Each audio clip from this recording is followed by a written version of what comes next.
पिछले पार्ट में डीमन ने टेलीपोर्टेशन फॉर्मेशन को डिस्ट्रॉय कर दिया था, इसीलिए हाउचन यहाँ से निकलने के लिए कोई दूसरा तरीका खोजने के लिए रेडी हो गया था। मगर वहीं हम देखता है कि बाइमैन को असली वाले हाउचन के बारे में पता चल गया था, इसीलिए वो एक डीमन से कहता है कि बाकी के तीनों भी फेक हैं, जबकि तुम जिसके पीछे जा रहे हो वही असल में असली हाउचन है। लेकिन फिर वो कहता है कि उसके आसपास की आइलैंड डिस्ट्रॉय हो गई है और इसीलिए ऐसा लगता है कि वहाँ पर जरूर ही कुछ हुआ होगा। इसके बाद वो डीमन से कहता है कि तुम जितना जल्दी हो सके उसे पकड़ने के लिए वहाँ पर जाओ, जबकि बाकी डीमन भी अब तुम्हारी हेल्प करने के लिए तुम्हारे डायरेक्शन में जा रहे हैं। तब हम देखता है कि वो डीमन भी इसके लिए रेडी हो गया था और वो बाइमैन से कहता है कि अब आपको इसके बारे में चिंता करने की जरूरत नहीं है, क्योंकि मैं हाउचन के सिर को लेकर सीधे आपके पास में आऊंगा। मगर तभी कुछ देर के बाद हम देखता है कि वो उस जगह पर भी आ गया था जहाँ वो देखता है कि सारे डीमन मारे जा चुके हैं, इसीलिए वो इन पर गुस्सा होते हुए कहता है कि तुमने तो आईलाइनर को भी डिस्ट्रॉय कर दिया और इसीलिए तुम तो सच में बहुत ही स्टूपिड हो। मगर हम देखता है कि हाउचन अब यहाँ से भाग गया था, इसीलिए डीमन भी उसका पीछा करने के लिए जाना लगता है। वहीं लिन हाउचन से कहता है कि क्या मैकडल ने हमें जो तरीका बताया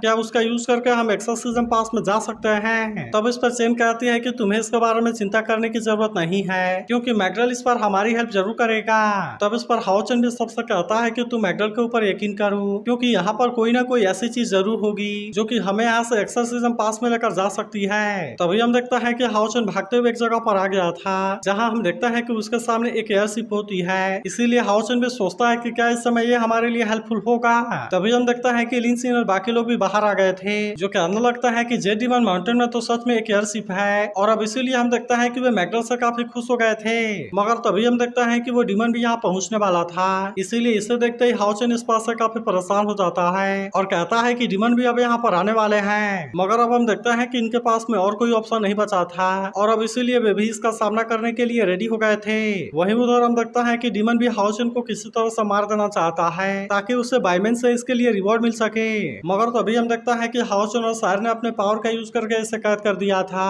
और फिर वे तुरंत इस पर अटैक करना भी शुरू कर देते हैं। वहीं दूसरी तरफ हम देखते हैं कि चेन एयरशिप में आ गई थी जहाँ पर कि वो इसे स्टार्ट करने के लिए कोशिश कर रही थी। तभी लिन उससे कहता है कि तुम जल्दी करो क्योंकि हमारे पास में उतना टाइम नहीं है। तब इस पर चेन इससे बताती है कि इसका पावर सिस्टम डैमेज हो गया है और इसीलिए मैं चाहती हूँ कि सबसे पहले तुम इसके लिए परेशान ना हो। तब इस पर लिन कहता है कि मैं इसके बारे में परेशान क्यों नहीं हो सकता, क्योंकि डीमन भी हमारा पीछा करने के लिए आ गए हैं। लेकिन वही वेंगुआन कहते हैं कि तुम इसके बारे में चिंता ना करो क्योंकि मैं गार्डिंग के लिए यहाँ पर हूँ। तब हम देखता है कि लिन भी अपने फायर क्लाउड क्रिस्टल का यूज करने के लिए रेडी हो जाता है ताकि वो इसमें चेन की कोई हेल्प कर सके। वहीं उधर हम देखता है कि इस डीमन का सामना कर पाना इतना आसान बात नहीं होता और तभी हम देखता है कि वो डीमन फिर से अपने वेपन का यूज करके अटैक कर देता है, जिसके बाद हम देखता है कि सभी अपने अपनी जान बचाने के लिए इधर उधर भागने लगते हैं क्योंकि डीमन के इस अटैक का सामना कर पाना इतना आसान बात नहीं होता। तभी हम देखता है कि डीमन फिर से हाउचन पर अटैक करने के लिए आता है, लेकिन हाउचन ने इस अटैक को रोक लिया था। मगर तभी हम देखता है कि वो सिमासियान और हानियू का पीछा करना शुरू कर देता है जहाँ पर कि वे भी अपनी जान बचाने के लिए कोशिश करते हैं, लेकिन हम देखता है कि डीमन ने इन दोनों पर अटैक कर दिया था और इसीलिए वे दोनों इसमें इंजर्ड हो गए थे। तभी हम देखता है कि उधर से सायर इस पर अटैक करने के लिए कोशिश करती है, लेकिन डीमन ने सायर के भी अटैक को बहुत ही आसानी से रोक लिया था। फिर हम देखता है कि वो अपने डेथ हैंड वाले पावर का भी यूज करके अटैक कर देता है, जिसे रोकने के लिए हानि कुछ भी नहीं कर पाता। मगर अभी भी हम देखता है कि सिमासियान हार मानने के लिए रेडी नहीं होता और कहता है कि मैं तो तुम्हारे साथ में फाइट करूंगा, और वो अपने लाइट हैमर का यूज करके अटैक करने जाता है। मगर हम देखता है कि डीमन ने इसके अटैक को बहुत ही आसानी से रोक लिया था और वो तुरंत इस पर अटैक करके नीचे भी गिरा देता है। वहीं उधर हम देखता है कि हानियू की कंडीशन भी काफी खराब हो गई थी और इसीलिए वो कहता है कि अगर ऐसा ही चलता रहा तो फिर मैं तो इसे रोकने के लिए कुछ भी नहीं कर पाऊंगा। वहीं हम देखता है कि चेन अभी भी पावर सिस्टम को सही करने में लगी हुई थी, जहाँ पर कि लिन भी अपने फायर क्लाउड क्रिस्टल का यूज करके इसकी हेल्प कर रहा था और इसीलिए चेन इससे कहती है कि तुम इसका यूज करके एनर्जी दो। मगर वहीं हम देखते हैं कि वेंगुआन भी थोड़ी सी परेशान होने लगी थी क्योंकि इनके पास में ज्यादा टाइम नहीं था। तभी हम देखता है कि सिमासियान फिर से डीमन का सामना करने के लिए कोशिश करता है, लेकिन वो असल में इस बार भी इसके सामने कुछ भी नहीं कर पाता। लेकिन वहीं हम देखते हैं कि डीमन उसे इतना आसानी से छोड़ने वाला नहीं होता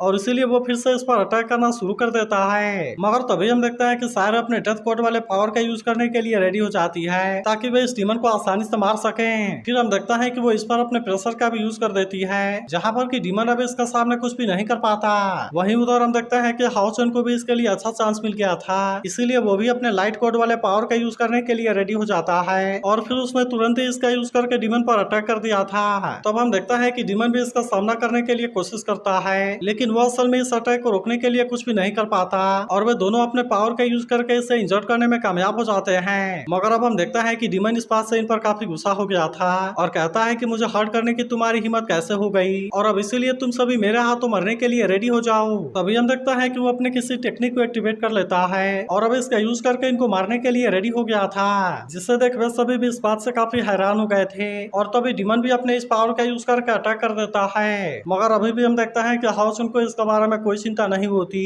और वो तुरंत ही अपने एटर्नल टावर वाले पावर का यूज कर देता है और इस तरह से इसने इसके अटैक को रोक दिया था। तब इसे देखते ही डीमन भी इस बात से काफी हैरान हो जाता है और वो कहने लगता है कि यह कैसे पॉसिबल है और तुमने मेरे अटैक को इतना आसानी से रोक कैसे दिया। मगर वहीं हम देखता है कि हाउसन इस पर कुछ भी नहीं कहता, बल्कि वो अपने सूरज स्लैश वाले पावर को एक्टिवेट करने लगता है ताकि वो इसका यूज करके इस पर अटैक कर सके। तभी हम देखता है कि हाउसन सूरज स्लैश का यूज करके अटैक कर देता है, जहाँ पर कि डीमन इसके अटैक को रोकने के लिए कुछ भी नहीं कर पाता। लेकिन हम देखता है कि इसमें हाउसन की बहुत सारी पावर कंज्यूम हो गई थी, जबकि वहीं हम देखता है कि डीमन अभी भी हार मानने के लिए रेडी नहीं होता और वो कहता है ऐसा लगता है कि यही तुम्हारा ट्रम्प कार्ड है, लेकिन असल में अगली बारी मेरी है। और हम देखता है कि वो इस पर अटैक करने के लिए आ गया था, लेकिन तभी हम देखता है कि चेन एयरशिप को स्टार्ट करने में कामयाब हो गई थी, इसीलिए इसकी पावर डीमन को रोक देती है और जबकि वे सभी टेलीपोर्ट होकर इसमें चले जाते हैं। फिर हम देखता है कि वे यहाँ से जाने के लिए रेडी हो गए थे और चेन कहती है कि आखिरकार हम इसमें कामयाब हो गए और अब इसीलिए हम यहाँ से एक्सोर्सिज्म पास में जाने वाले हैं। लेकिन हम देखता है कि डीमन अभी भी इतना आसानी से हार मानने वाला नहीं होता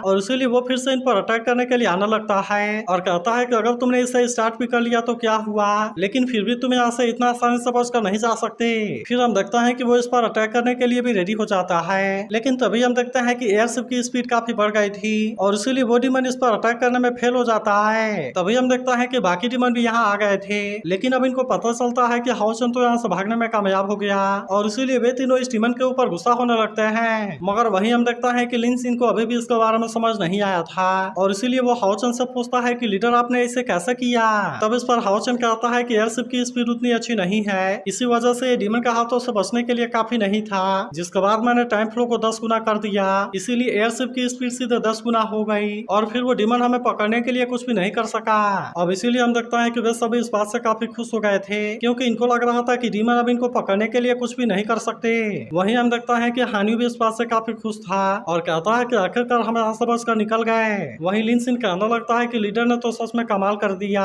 और वे केवल एक ही झटके में वहाँ से बच कर निकल गए। तभी चेन कहती है कि तुम्हें इसके लिए मुझे भी थैंक यू कहना चाहिए, क्योंकि मैं ही इसे ड्राइव कर रही हूँ। वहीं हम देखता है कि हाउसन शायर के पास आता है और कहता है कि अब हम यहाँ से घर वापस आने वाले हैं, जिसके बाद हम देखता है कि शायर भी इस बात से काफी खुश हो गई थी। मगर तभी अचानक से हम देखता है कि इन पर कोई प्रेशर क्रिएट हो जाती है, इसीलिए इनका एयरशिप इसमें पूरी तरह से डिस्ट्रॉय हो गया था और हम देखता है कि वे वहाँ से नीचे गिरने लगे थे। फिर हमें पता चलता है कि और कोई नहीं बल्कि बाईमैन है, जो हाउसन से कहता है कि तुम तो सच में बहुत ही स्मार्ट हो, लेकिन फिर भी बड़े अफसोस की बात है कि तुम मेरे सामने कुछ भी नहीं कर सकते। अब इतनी बात कहने के बाद वो अपने पावर का यूज करके अटैक कर देता है, लेकिन वे इसे रोकने के लिए कुछ भी नहीं कर पाते और हम देखता है कि वे इसमें बहुत बुरे तरीके से इंजर्ड हो गए थे। जबकि वहीं हम देखता है कि बाईमैन इनसे गुड बाय बोलता है। तो क्या आपको लगता है कि हाउसन और उसके साथी यहाँ से बच कर निकल पाएंगे? इसके बारे में कमेंट करके जरूर बताना और अगर आप इसके अगले एपिसोड के लिए एक्साइटेड हो तो इस वीडियो को लाइक जरूर कर देना।